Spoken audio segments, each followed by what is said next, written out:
हमारे साथ हमारे आज के एक्सपर्ट भी जुड़ चुके हैं। एलकेपी सिक्योरिटीज के टेक्निकल एनालिस्ट वत्सल बुआ मेरे साथ है और कुछ देर में हमारे साथ होंगे individual research analyst Nitilesh Pawaskar ji. Vatsal ji, good evening, बहुत बहुत स्वागत है 18 आवर्स स्वदेश पर आपका। मैं तृप्ति बात कर रही हूँ और सबसे पहले मार्केट पर आपका व्यू लेना चाहेंगे। देखिए, इस हफ्ते की बात करें तो निफ्टी में सिर्फ 1% के गेन इस हफ्ते आते हुए नजर आए। अगर लास्ट वीक की कंपेयर करें तो करीब 2.5% का उछाल हमें देखने को मिला था। सेंसेक्स में करीब 800 अंकों से ज्यादा की तेजी रही। इस हफ्ते का एक और इम्पोर्टेंट इवेंट्स था तो देखिए, आरबीआई ने अपने जो रेपो रेट्स है वो बरकरार रखे 5.25% पर और जो जीडीपी ग्रोथ फोरकास्ट था उससे बढ़ा दिया। FY27 के लिए 6.7% का जीडीपी फोरकास्ट रखा। इसके अलावा पीएसयू बैंक्स ने बढ़िया तेजी इस हफ्ते दिखाई। वहीं मीडिया शेयरों में भारी गिरावट देखने को मिली। स्मॉल कैप ने बढ़िया तेजी दिखाई और लगभग न्यू ऑल टाइम हाइस के पास पहुंचा है। करीब 2.5% के गेन्स यहां पर स्मॉल कैप इंडेक्स में देखने को मिले। मिड कैप की बात करें तो ये सेकंड कॉन्जिक्यूटिव वीक था मिड कैप्स के लिए भी जहां पर वो हरे निशान में बंद होते हुए नजर आए। टाटा टेक, केया इंडस्ट्रीज और Jubilant FoodWorks in mid cap के टॉप गेनर्स में शामिल रहे। वत्सल जी, इस पूरे हफ्ते आपने बाजार को कैसे देखा, क्योंकि इसके अलावा इंटरनेशनल इवेंट्स भी थे। क्रूड में काफी वॉलेटिलिटी थी और यूएस ईरान का जो तनाव है वो अपनी जगह फिलहाल बरकरार है। इस हफ्ते आपने बाजार को कैसे रीड किया और अगले हफ्ते के इंपॉर्टेंट लेवल्स निफ्टी और बैंक निफ्टी के लिए क्या रहेंगे? गुड इवनिंग तृप्ति जी। तो बात करते हैं निफ्टी इंडेक्स की। स्टार्टिंग विथ निफ्टी इंडेक्स, तो इस हफ्ते हमें बाजार में निफ्टी इंडेक्स में लेवल स्पेसिफिक एक कंसोलिडेशन देखने को मिला, जहां पे निफ्टी ने अपना जो गैप सपोर्ट था 24,450 का उसको टेस्ट किया। वहां से हमें एक अच्छी खासी बाइंग इंटरेस्ट आती हुई दिखी और हायर एंड पे 24,750, 24,800 यहाँ पे एक अच्छा खासा 200 डीएमए का एक रेजिस्टेंस जोन बनता हुआ दिख रहा है। तो मुझे लगता है कि आज का जो मूव था उसमें ये काफी एक्सपेक्टेड था कि आज के मूव में पोजीशन एडजस्टमेंट की वजह से हमें थोड़ा सेलिंग प्रेशर देखने को मिल सकता है, क्योंकि जो भी डेवलपमेंट होते हैं वेस्ट एशिया से, जो भी न्यूज अपडेट्स आते हैं वो मेजरली जो डेवलपमेंट्स होते हैं वो वीकेंड में ही हमें हमने देखे। तो इसलिए एक आज बाजार का एक कॉशियस स्टांस दिखा। अभी तक जितनी भी न्यूज थी, जितनी भी अपडेट्स थी फ्रॉम आरबीआई, तो वहां पे बाजार में मुझे लगा कि ये ऑलरेडी फैक्टर इन था, इसलिए हमें बाजार में कंसोलिडेशन देखने को मिला। अगले हफ्ते की बात करें तो अगर सैटरडे संडे में कोई नेगेटिव न्यूज नहीं आती तो मुझे लगता है कि निफ्टी वापस 24,800 के लेवल्स तक बाउंस बैक कर सकता है। हमें 24,800 के लेवल्स देखने को मिल सकते हैं। नीचे निफ्टी का एक अच्छा खासा सपोर्ट बन रहा है 24,450 और 24,500 के जोन पे। मुझे अभी भी लग रहा है टेक्निकल चार्ट पे तो कोई कंसोलिडेशन ब्रेकआउट के कोई इंडिकेशंस मिल नहीं रहे, आर्ली चार्ट, डेली चार्ट या वीकली चार्ट कहीं पे भी। और एक अलग से मुझे लग रहा है, क्योंकि निफ्टी के अगर इंडिविजुअल कंपोनेंट्स की बात करें तो निफ्टी आईटी की बात करें तो वहां पे हमें स्ट्रेंथ दिख रही है, वहीं हमें निफ्टी बैंक में, और अगर हैवी वेट की बात करें रिलायंस में हमें स्ट्रेंथ दिख रही है, वहीं हमें एचडीएफसी में हमें वीकनेस दिख रही है। तो ओवरऑल इसलिए मुझे लग रहा है कि निफ्टी फिलहाल for upcoming few sessions, upcoming week एक रेंज में ही ट्रेड करना होगा। एक रेंज को ट्रेड करके चल सकते हैं। अंडरटोन बुलिश है, इसलिए बाय एंड डिप्स की सलाह रहेगी। 24,500 पे बाय किया जा सकता है। 24,400 का एक स्टॉप लॉस लगा सकते हैं और ऊपर जो टारगेट एक्सपेक्ट करके चल सकते हैं, रेंज का टारगेट है वो है 24,800 का। ऑलराइट, तो मार्केट पर ये व्यू वत्सल जी की तरफ से आता हुआ हमारे साथ नितिलेश पावस्कर जी भी जुड़ गए हैं। नितिलेश जी, बहुत बहुत स्वागत है आपका भी 18 आवर्स स्वदेश पर। और चलिए अब हम शुरुआत करेंगे सवाल और जवाब की। और सबसे पहले आपको बता देते हैं कि आप भी हमारे साथ शो में जुड़ सकते हैं। बेहद आसान तरीका है, क्यूआर कोड फिलहाल आपकी स्क्रीन पर आएगा, उसे स्कैन कीजिए और अपना सवाल सीधे हम तक पहुंचाइए। इसके अलावा क्यूआर कोड के नीचे जस्ट एक नंबर फ्लैश हो रहा है, उसे नोट कर लीजिए और उसके जरिए भी आप हमें कॉल, एसएमएस या व्हाट्सएप के जरिए अपने सवाल हम तक भेज सकते हैं। और चलिए पहले सवाल को अब शामिल करते हैं। भारत जी का पहला सवाल हमें मिल रहा है। गोपाल स्नैक्स को लेकर इनका सवाल है। 101 क्वांटिटी और 399 इनका बाइंग प्राइस है। आज की क्लोजिंग करीब 277 रुपए पर ये बंद हुआ है। 1 से 1.25% की तेजी के साथ इनकी बाइंग प्राइस से थोड़ा नीचे आ चुका है, जिसके चलते 12,000 से ज्यादा का नुकसान हो रहा है। नितिलेश जी, आपके साथ शुरुआत करेंगे। गोपाल स्नैक्स के चार्ट देखकर बताइए कैसे देख रहे हैं आप आगे के चाल को, और इतने बड़े लॉस को क्या इन्हें बुक करना चाहिए या फिलहाल बने रहें? आने वाले दिनों में अच्छी तेजी भी संभव है। देखो, यहाँ पे अगर हम लोग देखेंगे तो 240 245 के अराउंड एक एक सपोर्ट हम लोग कह सकते हैं कि वहाँ पे स्टॉक रखने की कोशिश करेगा। अदरवाइज़ इसके नीचे अगर ये क्लोजिंग दिखाता है तो वहाँ से स्टॉक से निकल लीजिए। दूसरे स्टॉक में बेहतर स्टॉक में क्या करें थोड़ा-सा इन्वेस्ट कर सकते हो। तो मार्केट का अभी मूड और माहौल भी थोड़ा-सा क्या है स्लगिश मोमेंटम इसमें स्टॉक में देखने को मिलेगा। तो थोड़ा-सा वेट करें 240-245 के आस-पास अगर आता है तो थोड़ा-सा ऐड करें और उसके जस्ट नीचे ₹5-7 का एक स्टॉप लॉस मेंटेन करें। उससे ज़्यादा इस स्टॉक में रुके ना। राइट, तो थोड़ा-सा वेट करें, लेकिन उसके बाद एक इम्पॉर्टेंट लेवल भी आपको बताया गया है, उसे नोट कर लीजिए और वहाँ से आपको बुक करके निकलने की सलाह यहाँ पर आती हुई। अगला सवाल निकित का आ रहा है। इनके पास एसडब्ल्यू सोलार के 100 शेयर है, 382 पर इन्होंने खरीदे हैं। हालांकि कोई नजरिया इन्होंने हमारे साथ शेयर नहीं किया, लेकिन चलिए इस पर इन्हें सलाह दिलवा देते हैं। एसडब्ल्यू सोलार आज करीब 205 रुपए पर बंद हुआ है, ½ % से ज्यादा की गिरावट के साथ, और इन लेवल्स पर करीब 17,000 से ज्यादा का नुकसान होता हुआ, क्योंकि इनकी खरीद प्राइस से करीब 100-200 अंक नीचे आ चुका है ये शेयर। कैसे देख रहे हैं आप वत्सल जी? एसडब्ल्यू सोलार को लेकर क्या सलाह होगी आपकी? देखिए, सोलार और रेन्यूएबल की अगर बात करें तो लगातार कुछ कंपनियां हैं जो बढ़िया प्रदर्शन कर रही है, लेकिन क्या इनमें भी कोई चुनिंदा कंपनीज है जो अच्छे रिटर्न दे पा रही है? एरेडा की बात करें तो वहां पर कुछ रिटर्न नहीं दिख रहे हैं। एसडब्ल्यू सोलार में भी कोई ऐसी तेजी नजर नहीं आ रही है। कैसे देख रहे हैं आप चाल को, और एक बार इस सेक्टर पर भी अपना आउटलुक रखिएगा। जी, सबसे पहले सेक्टर की बात करते हैं तो जो सोलर सेक्टर है जहाँ पे कुछ अच्छे अच्छे स्टॉक्स है, जैसे वारी एनर्जी हो गया, एसडब्ल्यू सोलर की अगर हम बात करें तो एसडब्ल्यू सोलर में तो हमें एक चार्ट स्ट्रक्चर है वो नेगेटिव दिख रहा है हमें क्लियरली, क्योंकि एक स्टॉक ने एक क्लियरली एक हमें एक बेरिश चार्ट स्ट्रक्चर दिख रहा है, जहाँ पे रिसेंटली एक स्टॉक ने एक रिकवरी का अटेम्प्ट किया था, एक डाउनवर्ड्स कंसोलिडेशन का एक ब्रेकआउट दिया था, ब्रेकआउट वो फेल होता हुआ दिख रहा है। उसके ऊपर स्टॉक जो तमाम क्रूशियल मूविंग एवरेज है उसको कंटिन्यूअसली रिजेक्ट कर रहा है हायर एंड से। तो ओवरऑल एक एसडब्ल्यू सोलर पे तो एक बेरिश व्यू पॉइंट ही बन रहा है। इनको स्ट्रेटेजिकली पोजीशन रिड्यूस करने की सलाह रहेगी। तो फिलहाल पोजीशन को होल्ड कर सकते हैं with the stop loss of 180, पर अगर 180 तोड़ता है तो मुझे लगता है कि कंप्लीटली एग्जिट ले लेना चाहिए। पर हालांकि स्टॉक में क्लियरली एक सेल ऑन राइज की सलाह बन रही है, तो अगर उनको कोई भी बाउंस मिलता है towards the level of 225, towards the level of 250, तो वहां पे उनको इसको एज ए अपॉर्चुनिटी देखते हुए पोजीशन को एग्जिट करना चाहिए। और सोलर एज ए सेक्टर की बात करें तो मुझे लगता है कि यहाँ पे एक ऑलरेडी एक अच्छी खासी एक रैली हो गई है सेक्टर में, और फिलहाल थोड़े टाइम तक फॉर फ्यू वीक्स मुझे लगता है कि सेक्टर में हमें कंसोलिडेशन देखने को मिल सकता है। ऑलराइट, तो सेक्टर पर भी सलाह, साथ ही 180 रुपए के स्टॉप लॉस के साथ आप बने रहे। एक बाउंस बैक आएगा और उस लेवल पर आपको एग्जिट करने की सलाह इन लेवल्स पर आती हुई। चलिए आगे बढ़ते हैं, और अगला सवाल विपुल पटेल का है। एससीआई के शेयर इनके पास 2302 पर इन्होंने एंट्री ली थी। एससीआई की आज की क्लोजिंग देखें तो देखिए, शिपिंग कॉर्पोरेशन इंडिया की बात कर रहे हैं, 1.5% की गिरावट के साथ आज ये 303 के लेवल पर बंद हुआ। लगभग इनके बाइंग प्राइस पर ही है। करीब 3,500 से ज्यादा का प्रॉफिट है, क्योंकि एक अंक ऊपर इस तरह पर बंद हुआ है और क्वांटिटी काफी अच्छी है, जिसके चलते इतना अच्छा प्रॉफिट भी दिख रहा है। नितिलेश जी, एससीआई के आगे के चाल कैसे देख रहे हैं और क्या करना चाहिए? इनके बाइंग प्राइस पर ही है, तो क्या ये बने रहे? आने वाले दिनों में अच्छे रिटर्न मिल सकते हैं? देखिए, पहले तो एक चीज का ध्यान रखें 297 296 ये लेवल का स्टॉप लॉस मेंटेन करें। ऊपर में एक बार 309 311 के आसपास वहां पे स्टॉक का मोमेंटम लूज होता है क्या देखो, अगर उस लेवल को मार्केट ने क्रॉस कर दिया तो यहाँ से एक बढ़िया अपसाइड मोमेंटम आपको देखने को मिल सकता है। तो 309 311 यहाँ पे थोड़ा सा प्ले करे कैसे चार्ट स्ट्रक्चर बन रहे हैं, या फिर मोमेंटम अगर लूज हो रहा है या फिर वहां पे रेजिस्टेंस ले रहा है तो हल्की क्वांटिटी को बुक करे। बाकी कुछ क्वांटिटी क्या कर सकते हो, प्लान कर सकते हो। 297 आपको स्टॉप लॉस स्ट्रिक्टली फॉलो करना पड़ेगा। ऑलराइट, तो 296 का स्ट्रिक्ट स्टॉप लॉस आपको फॉलो करना होगा। एससीआई के लिए सलाह आती हुई। जितेंद्र शाह का अगला सवाल है। मॉइल के शेयर है इनके पास 1800, 318 इनका एंट्री प्राइस है। हालांकि कोई नजरिया नहीं बताया, लेकिन long term and short term दोनों लिहाज से हम इस पर सलाह ले लेंगे। आज की क्लोजिंग करीब 278 पर बंद हुआ है, 1 से 1.5% के बीच की गिरावट रही और 70,000 से ज्यादा का नुकसान होता हुआ, क्योंकि क्वांटिटी काफी ज्यादा है इनके पास।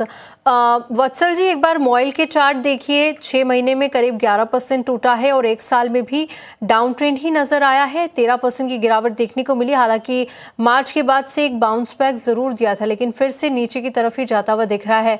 क्या इसमें बने रहना चाहिए या फिर यहां से आप लॉस बुक करके एग्जिट लेने की सलाह होगी? जी, मॉल के अगर चार्ट स्ट्रक्चर की बात करें, वीकली चार्ट स्ट्रक्चर की बात करें, तो हमें क्लियरली एक लोअर हाइस का एक फॉर्मेशन दिख रहा है चार्ट में। डेली चार्ट की बात करें तो रिसेंटली स्टॉक ने एक डाउनवर्ड्स कंसोलिडेशन का ब्रेकआउट देने की कोशिश की थी, पर जो तमाम मूविंग एवरेजेस है वहां से स्टॉक को एक रिजेक्शन मिल रहा है। तो ओवरऑल जो व्यू पॉइंट है स्टॉक के लिए वो बेरिश बन रहा है। तो मैं उनको एक ही सलाह दूंगा कि 265 का एक स्टॉप लॉस मेंटेन करें स्टॉक में। और अगर हायर एंड पे उनको 292 या 305 के लेवल्स मिलते हैं, मुझे लगता है कि वहां तक एक बाउंस आ सकता है, तो वहां पे अपनी पोजीशन को एग्जिट कीजिए। तो एक ही राय रहेगी, 265 का एक स्टॉप लॉस मेंटेन करके स्टॉक को होल्ड करें, और ऊपर अगर आपको कोई बाउंस मिलता है तो एग्जिट करें एक बार, अगर शॉर्ट टर्म ट्रेड है तो। ऑलराइट, तो 265 के स्टॉप लॉस के साथ आप बने रहें और ऊपर अगर बाउंस बैक आता है तो वहां से आपको शॉर्ट करने की सलाह। चलिए आगे बढ़ेंगे। टाइटन ने अपने क्वार्टर वन के नतीजे आय की बात करें तो 14,564 करोड़ से बढ़कर 18,101 करोड़ यहां पर आई है कंपनी की आय। और मुनाफे के लेवल की बात करें तो यहां पर भी बढ़ोतरी ही देखने को मिल रही है। आपको लग रहा है कि अब टाइटन यहां से रिकॉर्ड स्तरों पर जाएगा और मंडे के सेशन में भी हम बढ़िया तेजी टाइटन के शेयर में देख पाएंगे?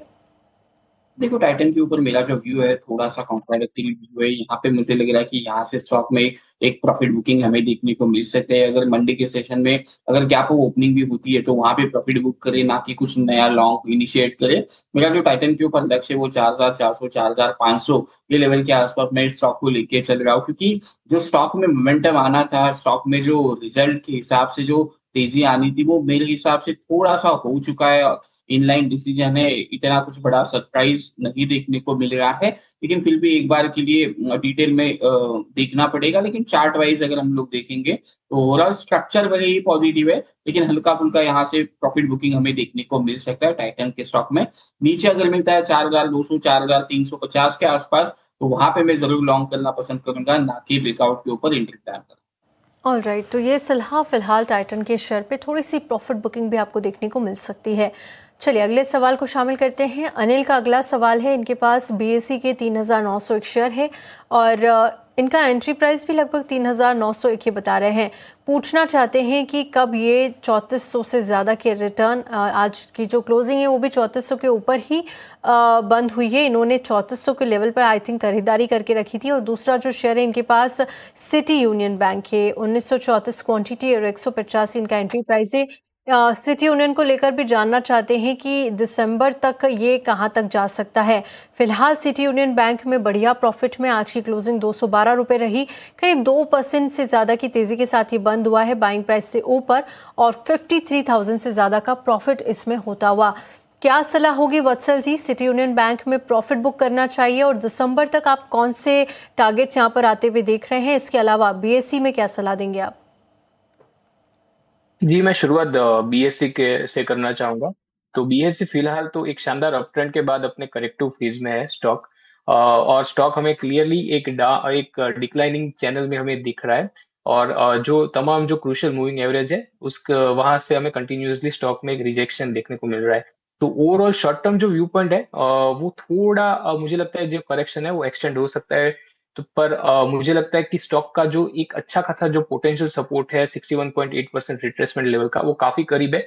तो उनको एक ही सलाह रहेगी कि 3350 के एक स्टॉप लॉस के साथ स्टॉक को होल्ड कीजिए। मुझे लगता है कि यहाँ से हमें वापस एक अच्छा खासा बाउंस देखने को मिल सकता है। तो फिलहाल बीएससी के लिए क्लियरली एक ही सलाह रहेगी, 3350 के एक स्टॉप लॉस के साथ स्टॉक को होल्ड कीजिए आप। है सिटी यूनियन बैंक की। तो सिटी यूनियन बैंक की अगर हम बात करें तो स्टॉक फिलहाल एक साइडवेज ट्रेंड में ट्रेड कर रहा है। ब्रॉडर अगर मैं वीकली चार्ट देखूं तो स्टॉक एक साइडवेज ट्रेंड में ट्रेड कर रहा है। रिसेंटली स्टॉक ने अपनी जो क्रूशियल मूविंग एवरेजेस है उसके ऊपर क्लोजिंग दी है। तो स्टॉक को क्लोजिंग देना होगा अबव द लेवल ऑफ 236 के बाद ही हमें स्टॉक में एक अच्छा खासा वापस से एक बुलिश मोमेंटम पिकअप होता हुआ दिख सकता है। तो फिलहाल मुझे लगता है कि 218 ये लेवल पे उनको थोड़ी प्रॉफिट बुक करनी चाहिए। तो यही सलाह रहेगी। यूनियन बैंक को लेकर ये सलाह, साथ ही बीएसई में भी आने वाले दिनों के लेवल्स भी बताए हैं, लेकिन आपको एक स्टॉप लॉस का भी ध्यान रखना पड़ेगा। चलिए आगे बढ़ते हैं। भवदीप पटेल का अगला सवाल है। एचएएल के 33 शेयर 4,800 इनका एंट्री प्राइस और इन लेवल्स पर जानना चाहते हैं कि अब आगे की चाल कैसे देख रहे हैं और क्या करना चाहिए। एचएएल की अगर हम बात करें तो पिछले 6 महीनों में अच्छी तेजी यहां पर शेयर ने दिखाई है। मार्च के बाद से अच्छी रिकवरी और करीब 18% के रिटर्न दिए हैं। एक महीने में भी करीब 11 से 12% की तेजी और फिलहाल प्रॉफिट में ही है। ये आज की क्लोजिंग 4,910 रही है, हल्की गिरावट के साथ बंद हुआ है। नितिलेश जी, क्या सलाह होगी, प्रॉफिट बुकिंग या फिलहाल बने रहे? देखो, बने रह सकते हैं स्टॉक में। अगर नीचे में अगर हम लोग बेस एरिया देखेंगे तो 4,850 4,830 के आसपास एक एरिया है। वहां पे अगर इसके नीचे चला जाता है तो वहां पे एग्जिट करने की कोशिश करें, अदरवाइज स्टॉक को होल्ड कर सकते हैं। ऊपर में 5,150 5,200 ये लेवल के आसपास एक प्रॉफिट बुकिंग करें, लेकिन स्टॉप लॉस को स्ट्रिक्टली फॉलो करें, क्योंकि बीएल में जैसे हम लोगों ने एक गिरावट तेजी से देखने को मिली थी, वैसा अगर कुछ सरप्राइजिंग मूव आता है तो ये लेवल काफी क्रूशियल होंगे। 4,850 4,830 इसके नीचे थोड़ा सा एक डीप हमें देखने को मिल सकता है। ऑलराइट, तो एचएएल को लेकर माफ कीजिए ये सलाह आती हुई और लेवल्स आपको बता दिए गए हैं। चलिए आगे बढ़ते हैं और अगला जो सवाल है वो प्रदीप जी का आया है। हुडको के शेयर है इनके पास, 1500 क्वांटिटी 235 पर एंट्री ली थी और जानना चाहते हैं कि कब तक इसमें बढ़िया रिटर्न इन्हें मिल सकते हैं, क्योंकि आज की क्लोजिंग 201 पर ये बंद हुआ है, करीब आधे % की गिरावट के साथ 50,000 के नुकसान में है। वत्सल जी, हुडको की आगे की चाल कैसे देख रहे हैं आप और क्या ये नुकसान की भरपाई कर पाएंगे, इनके बाइंग प्राइस से ऊपर निकल पाएगा? जी, हुडको की अगर बात करें तो ओवरऑल वीकली चार्ट की बात करें तो एक अप ट्रेंड के बाद स्टॉक अपने करेक्टिव फेज में अभी है। डेली चार्ट की बात करें तो वहां पे भी स्टॉक एक रेंज में हमें कंसोलिडेट करता हुआ दिख रहा है। तो एक ही सलाह रहेगी, 192 के एक स्टॉप लॉस के साथ स्टॉक को आप होल्ड कर सकते हैं। और मुझे लगता है कि स्टॉक में एक अच्छा खासा मोमेंटम तभी बन पाएगा जब स्टॉक क्लोजिंग देगा अबव द लेवल ऑफ 225। तो मुझे लगता है कि स्टॉक को होल्ड किया जा सकता है with the stop loss of 192 on down side. Alright, तो इसे आप होल्ड करके चल सकते हैं। स्टॉप लॉस भी आपको बता दिया गया है। चलिए अब वक्त है वीआईपी शेयर जानने का।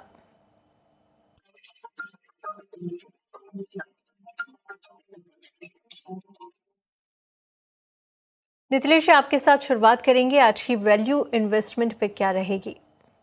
देखो, जैसे आज एसबीआई में एक मोमेंटम देखने को मिला है 2-3 दिनों से, तो लग रहा है कि बैंक ऑफ बड़ौदा में वैसा मोमेंट हमें देखने को मिल सकता है। लेकिन 240 250 इस रेंज में खरीदे, 235 का एक स्टॉप लॉस मेंटेन करे। ऊपर में 280 से लेके 310 के लेवल्स हमें देखने को मिल सकते हैं। एक पोजिशनल ट्रेड होगा, या फिर पोजिशनल का हो, या फिर इन्वेस्टमेंट ट्रेड होगा। अगर स्टॉप लॉस हिट होता है, फिर अगर लोअर लेवल 195 200 ये लेवल के आसपास मिलता है, तो 190 के स्टॉप लॉस के साथ भी क्या कर सकते हैं, आप बाइंग करके चल सकते हैं। मैं क्योंकि थोड़ा सा इसके ऊपर मेरा जो व्यू है, थोड़ा सा मैं एक्स्ट्रा पॉजिटिव हूँ, इस वजह से मैंने दोनों लेवल्स यहाँ पे देखे रखे। ऑलराइट, तो देखिए काफ़ी positive view bank of Baroda पर आता हुआ बाई की रिकमेंडेशन जो स्ट्रेटजी है वो हमारी स्क्रीन पर है। वत्सल जी, आपकी वैल्यू इन्वेस्टमेंट पे क्या रहेगी आज की? जी, सबसे पहले जो स्टॉक रहेगा वो है टीसीएस। तो टीसीएस के चार्ट स्ट्रक्चर की हम अगर बात करें तो हमें क्लियरली एक फॉलिंग ट्रेंड लाइन ब्रेकआउट दिख रहा है। ब्रेकआउट के बाद स्टॉक कंसोलिडेट कर रहा है अपनी क्रूशियल मूविंग एवरेजेस के ऊपर, जो शॉर्ट टर्म और मिड टर्म मूविंग एवरेजेस के ऊपर स्टॉक कंसोलिडेट कर रहा है।